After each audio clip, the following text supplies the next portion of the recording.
Hello दोस्तों, क्या आप भी उन लाखों एस्पिरेंट्स में से एक हैं जो दिन रात किताबों और अखबारों में डूबे रहते हैं? लेकिन क्या आपकी तैयारी सिर्फ किताबों तक सीमित है या वाकई आपको करंट अफेयर्स की गहरी समझ है? आज मैं आ गया हूं आपकी नॉलेज का रियल टेस्ट लेने के लिए। मैं पूछूंगा कुछ ऐसे जीके के सवाल जो अक्सर एग्जाम्स में घुमा फिरा कर पूछे जाते हैं। देखते हैं आप में से कितने लोग इन सवालों का सटीक जवाब देकर खुद को कामयाबी के करीब साबित कर पाते हैं। तो चलिए शुरू करते हैं आज का जीके का डेली डोज।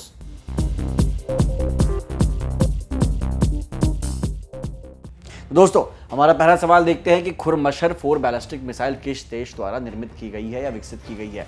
मिसाइल का नाम है खुरमशर 4 बैलिस्टिक मिसाइल और वह किस देश द्वारा विकसित की गई है। ऑप्शन है ईरान, इजराइल, रूस और इराक। इसका सही जवाब है ए, ईरान। ईरान ने हाल ही में संयुक्त राज्य अमेरिका के साथ बढ़ते तनाव के बीच अपनी खुरमशर 4 बैलिस्टिक मिसाइल का एक रोमांचक वीडियो जारी किया है। खुरमशर 4, जिसे खैबर मिसाइल भी कहा जाता है, एक मध्यम दूरी का बैलिस्टिक मिसाइल है। इसे ईरान की सरकारी रक्षा कंपनी एरोस्पेस इंडस्ट्रीज ऑर्गेनाइजेशन द्वारा विकसित किया गया है। दोस्तों, अगला सवाल देखते हैं कि तुलबुल नेविगेशन बैरेज प्रोजेक्ट जो हाल ही में खबरों में रही, किस राज्य केंद्र शासित प्रदेश में स्थित है। फिर से देखते हैं, तुलबुल नेविगेशन बैराज प्रोजेक्ट जो हाल ही में खबरों में रही है वो भारत के किस राज्य या यूनियन टेरिटरी में लोकेटेड है। ऑप्शन है उत्तराखंड, जम्मू और कश्मीर, तीसरा है हिमाचल प्रदेश और चौथा है लद्दाख। तो इसका सही जवाब है बी, जम्मू और कश्मीर। जम्मू कश्मीर सरकार पंजाब की रावी नदी के पानी को जम्मू क्षेत्र की ओर मोड़ने पर विचार कर रही है। यह कदम भारत और पाकिस्तान के बीच सिंधु जल संधि यानी इंडस वाटर ट्रीटी के निलंबन की स्थिति के बीच उठाया जा रहा है। इसके साथ ही जम्मू कश्मीर प्रशासन तुलबुल नेविगेशन बैराज प्रोजेक्ट को फिर से शुरू करने पर भी जोर दे रहा है, जिसे वुलर बैराज के नाम से भी जाना जाता है। यह बैराज जम्मू कश्मीर के वुलर झील के मुहाने पर स्थित एक नेविगेशन लॉक एंड कंट्रोल संरचना है। इसे सर्दियों के सूखे महीनों के दौरान झेलम नदी में नौकायन को सुगम बनाने के लिए डिजाइन किया गया था। दोस्तों, अगला सवाल देखते हैं कि हाल ही में खबरों में रहा फुटाला झील या फुटाला लेक किस राज्य में स्थित है। लेक का नाम है फुटाला और वो किस राज्य में स्थित है। ऑप्शन है गुजरात, उड़ीसा, कर्नाटक और महाराष्ट्र। तो इसका सही जवाब है डी, महाराष्ट्र। दोस्तों, क्या आप जानते हैं कि नागपुर की फुटाला झील को तेलन खेड़ी झील के नाम से भी जाना जाता है। यह एक मानव निर्मित यानी मैन मेड झील है जिसका इतिहास 200 साल से भी ज्यादा पुराना है। इसका निर्माण 18वीं शताब्दी में भोसले राजवंश ने कराया था ताकि आसपास के गांवों और खेतों को पानी मिल सके। दोस्तों, अगला सवाल है कि अफ्रीकी संघ यानी एयू शिखर सम्मेलन 2026 कहां आयोजित किया जा रहा है।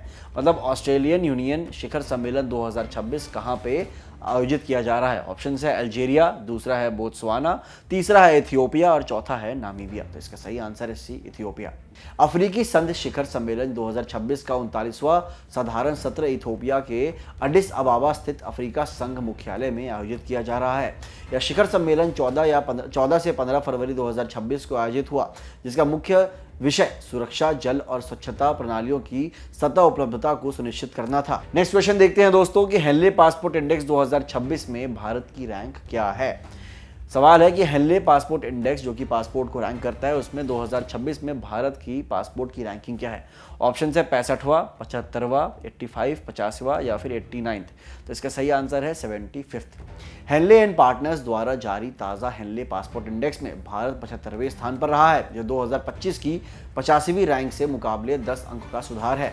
भारतीय पासपोर्ट धारक अब 56 देशों में बिना वीज़ा के यात्रा कर सकते हैं, जो पिछले साल के 57 देशों से एक कम है। दोस्तों, अगला सवाल देखते हैं कि भारत का वह पहला राज्य कौन सा है जिसने एक व्यापक शहरी नीति यानी कॉम्प्रिहेंसिव अर्बन पॉलिसी को अपनाया है। इसके ऑप्शंस हैं, एक केरल, दूसरा है कर्नाटक, तीसरा है महाराष्ट्र और चौथा है तमिलनाडु। क्वेश्चन फिर से सुनिए कि भारत का वो पहला राज्य कौन सा है जिसने एक व्यापक शहरी नीति, जिसे हम कॉम्प्रिहेंसिव अर्बन पॉलिसी भी कहते हैं, को अपनाया है। केरल, कर्नाटक, महाराष्ट्र या तमिलनाडु। तो इसका सही जवाब है ए, केरल। केरल अगले 25 वर्षों के लिए एक व्यापक शहरी नीति अपनाने वाला भारत का पहला राज्य बन गया है। इस नीति की घोषणा 2023-24 के राज्य बजट में की गई थी और अब इसे राज्य कैबिनेट ने मंजूरी दे दी है।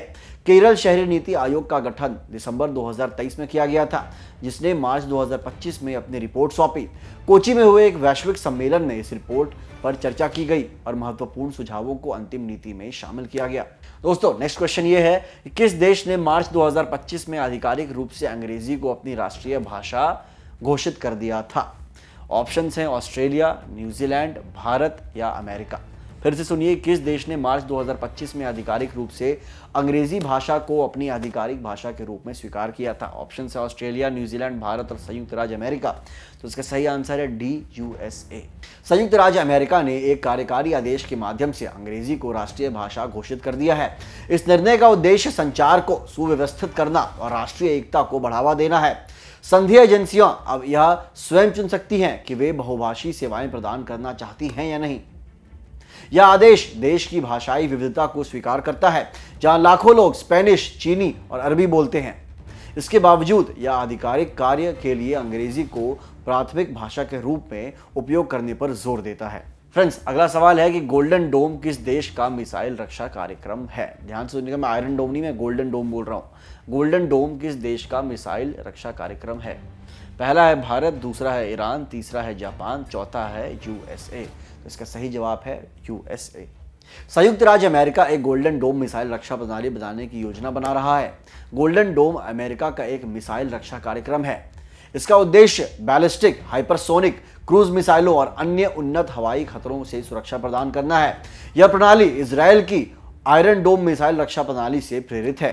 अगले सवाल की तरफ बढ़ते हैं दोस्तों। किस देश ने सबसे अधिक बार शीतकालीन ओलंपिक खेलों यानी विंटर ओलंपिक गेम्स की मेजबानी की है? सवाल फिर सुनिए, किस देश ने सबसे अधिक बार शीतकालीन ओलंपिक खेलों यानी विंटर ओलंपिक गेम्स की मेजबानी की है?